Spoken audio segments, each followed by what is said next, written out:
আমার বরকাতুল আলিয়া।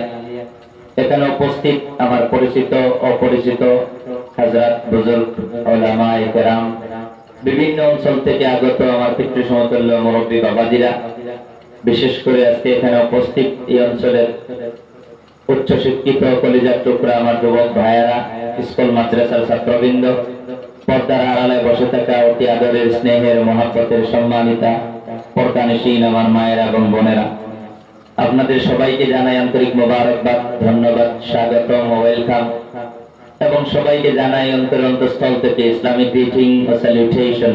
আসসালামু আলাইকুম ওয়া রাহমাতুল্লাহি ওয়া বারাকাতুহু।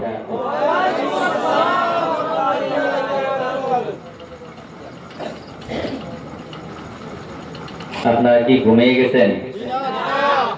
ঘুমান নাই? কেউ ঘুমান নাই? তাহলে আমি তো আপনাদের সবাইকে সালাম দিয়েছিলাম। সামনের দিক থেকে কিছু যুবক ভাইয়ারা উত্তর আলহামদুলিল্লাহ খুব ভালোভাবে দিয়েছেন। উত্তর কিন্তু সবাই দেন নাই, কয়েকজনে দিয়েছেন, আর অনেকেই উত্তর কিন্তু আপনারা দেন নাই।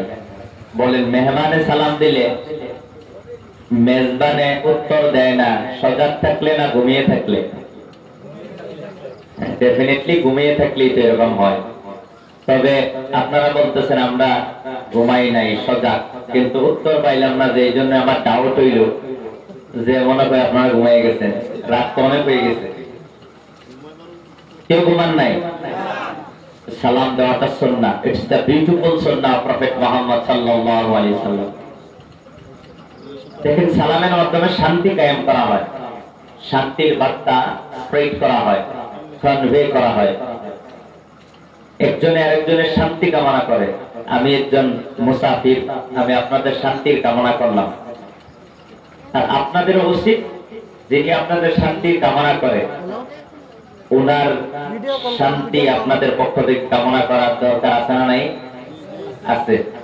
এই জন্যই ইসলাম এত সুন্দর একটি ধর্ম যে সাক্ষাৎ হওয়ার সাথে সাথে আসসালাম ক্বাবলাল কালাম, you should convey the salam before kalam.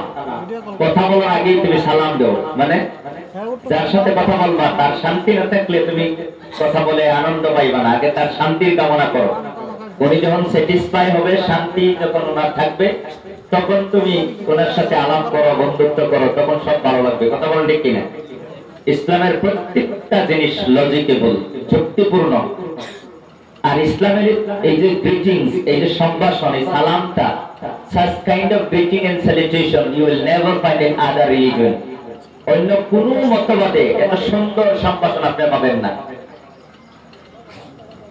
খ্রিস্টানরা সকালে বলে গুড মর্নিং, দুপুরের সময় বলে গুড নুন, দুপুরের পরে বলে গুড আফটারনুন, রাত্রে বলে গুড নাইট। মানে সকাল আপনার ভালো হোক। এখন একজন মানুষ সকালে তার অশান্তি হয়ে আসতেছে, আরেকজনে ওনাকে বললো যে তোমার সকাল ভালো হোক। এখন হ্যাঁ মনে করবো, মনে মনে কইব যে আমি তো অশান্তিতে আছি, হ্যাঁ কইতাছে আমি বলে ভালো হইতাম। অশান্তি থাকলে ভালো হয় কিভাবে বলে?